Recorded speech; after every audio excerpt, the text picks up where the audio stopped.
Olá, eu sou o Macorati, essa é a nossa videoaula semanal, publicada toda segunda-feira no portal macorati.net. Nesta semana nós vamos concluir a nossa aplicação Flutter, que obtém dados da internet via HTTP GET e exibe os dados obtidos em um list view. Na semana anterior nós criamos o projeto Flutter e definimos o método para obter os dados da URL definida usando o método HTTP. Vou recordar o código usado aqui no nosso método que eu chamei de getJSONData. Esse método ele é assíncrono e ele vai retornar uma string no futuro. Nós estamos usando essa URL e eu estou usando o HTTP método get passando a URL. E o await aqui vai aguardar o retorno dos dados. E quando eu retornar no futuro, eu vou decodificar para um objeto JSON e vou receber aqui uma lista de objetos JSON. Isso nós fizemos na aula anterior, então nós já estamos obtendo os dados e agora nós vamos exibir esses dados no list view. Recordando que o layout que eu vou utilizar na nossa aplicação vai ser bem simples. Eu vou usar aqui um list view, vou usar um edit column para empilhar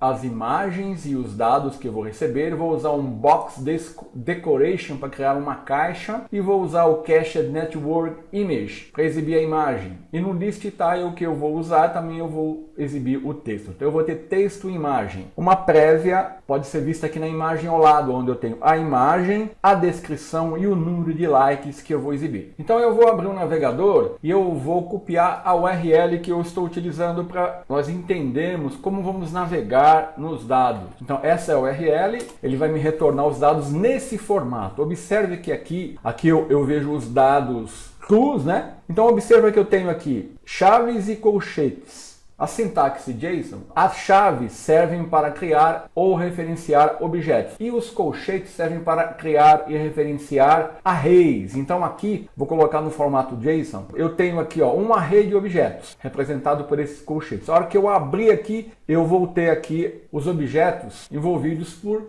chaves. Então aqui eu vou ter meus objetos. Abrindo aqui, objeto, primeiro eu vou ter aqui os dados que eu quero obter. Então eu vou navegar em Results, Description, vou obter a descrição. Vou aqui em Results, URLs, Small, vou obter essa imagem aqui, E depois eu vou em Results e Likes e vou obter o número de likes. Então esses são os dados que eu estou obtendo e é essa a navegação que eu vou fazer. Então, agora eu vou retornar para a minha aplicação no Visual Studio Code. Aqui eu tenho o código do método que nós criamos na aula anterior e agora a seguir eu vou definir aqui no lugar do container o meu list view. Vou abrir aqui o meu emulador Genymotion que já está em execução e está exibindo aqui o resultado. Aqui ele está exibindo esse container aqui que não tem conteúdo nenhum por enquanto. Então aqui eu vou dar espaço aqui que eu vou trabalhar aqui com os dados para ficar mais visível. Então aqui no container eu vou definir um método que eu vou chamar de list view. Esse método eu vou criá-lo aqui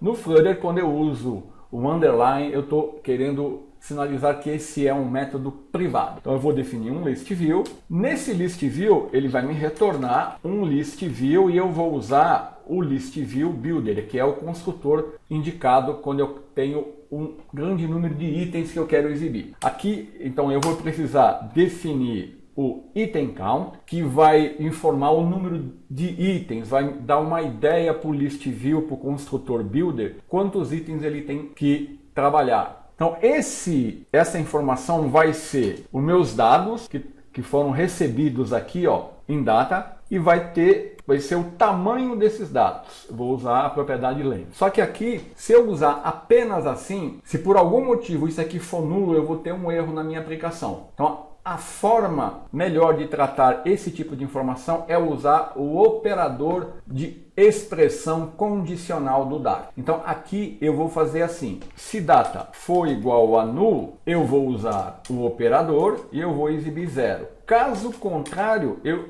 vou passar a quantidade de itens que eu vou exibir. Então esse é o operador de expressão condicional. Se os dados forem igual a null, eu vou exibir o item count igual a 0. Se não, eu vou exibir a quantidade de itens. A seguir, eu vou definir um item builder, que é o callback, que será chamado apenas com os índices maiores ou iguais a 0 e menores que o item count. Então aqui eu vou passar um context, o meu item, que eu vou usar aqui o index para identificar, poderia ter usado aqui item, i, qualquer variável, e aqui eu vou retornar a minha imagem. Então aqui eu poderia definir um column e criar todo o código aqui. Só que para facilitar aqui o entendimento, eu vou fazer o seguinte, eu vou definir um método aqui que vai tratar apenas de exibir essa imagem. E eu vou passar naturalmente qual é o item para a imagem que eu quero exibir. Então, exibir item vai ser um método que eu vou criar aqui embaixo, ó, exibir imagem, não um item, né? Exibir imagem, e aqui ele vai receber aqui, ó, um dynamic. Por que um dynamic? É um tipo de dados que quando eu não tenho um tipo de dados definido, eu uso o dynamic. Aqui eu vou exibir imagens e texto, e eu vou definir o meu item aqui. Então, eu vou definir isso. Estou usando aqui a sintaxe da flechinha num container. Vou usar um decoration e vou definir aqui um box decoration. Aqui eu vou definir uma cor, que eu vou usar branco. E agora eu vou definir uma margem entre esses box, para eles não ficarem todos grudados. Vou definir aqui um valor de preenchimento, vou colocar aqui 10. E aí, a seguir eu vou definir aqui o meu widget column, onde eu vou empilhar as minhas imagens. Aqui eu vou usar um array e aqui eu vou definir todos as minhas imagens e o texto que eu vou exibir. Então, para poder exibir imagem, eu vou usar o Cached Network Image. Lembrando que eu já incluí essa biblioteca no meu pacote. Observe que aqui ele está aguardando que eu termine aqui de definir os parâmetros que essa classe necessita. Então aqui, inicialmente, eu vou usar o image URL. E aqui eu vou passar o meu item. E aqui eu vou usar a navegação, ó, URLs. E aqui eu vou exibir a imagem small. Ponto. Percebeu que a imagem já está aparecendo aqui, as imagens. Ó. Esse widget, ele é um widget que coloca as imagens em cache. Então eu posso trabalhar até offline exibindo aqui as imagens. Então percebeu como eu já estou exibindo todas as imagens? Se você quiser aumentar aqui ou diminuir o espaçamento entre as caixas, olha, aqui eu diminuí. Se você quiser um espaçamento maior, ó, eu vou deixar 10 mesmo. Então eu já tenho as minhas imagens sendo exibidas aqui, ó. Agora falta eu definir o list tile e exibir o texto embaixo de cada imagem e o número de likes. Então, para isso, ó, eu vou definir aqui. Aqui eu estou exibindo a imagem, ó, no Cached Network, que está dentro do meu column. E aqui, agora, eu vou definir um outro método que eu vou criar a linha de texto, que eu vou chamar cria linha de texto. E aqui eu vou passar o item, né, que eu quero exibir. Então vou criar esse método aqui, ó, underline, cria linha de texto. Ele vai ser um dynamic de item. E aqui eu vou usar um list tile.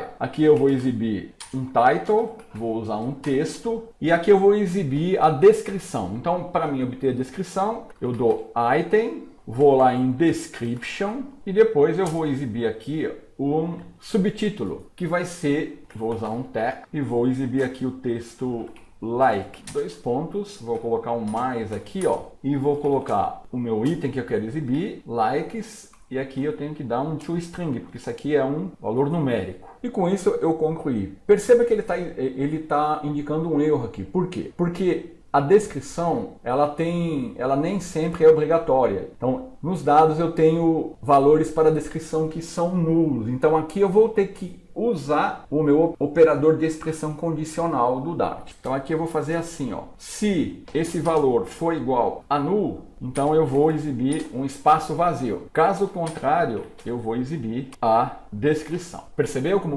voltou a funcionar? Eu tinha valores null aqui na descrição. E isso fazia com que a minha aplicação indicasse esse erro. Então agora eu tenho, olha, a imagem, a descrição e o número de likes. Eu posso dar uma melhorada aqui, olha, aqui no Cached Network Image. Eu posso usar uma propriedade aqui chamada placeholder, que vai exibir um ícone aqui enquanto a imagem está carregando. Então aqui eu vou usar, eu tenho que passar o context, a URL, e aqui, deixa eu jogar isso aqui para baixo para ficar fácil de visualizar. E aqui eu vou exibir um circular progress indicator. Então agora eu vou restartar a aplicação, ó. Você vai ver que quando ele carregar inicialmente, ele vai exibir aqui, ó, meus dados. Só que ele não está exibindo nada. Então por que ele não está exibindo? Pelo seguinte, para ele poder exibir a interface atualizada, eu tenho que vir aqui aonde ele está obtendo os dados e dar um set state,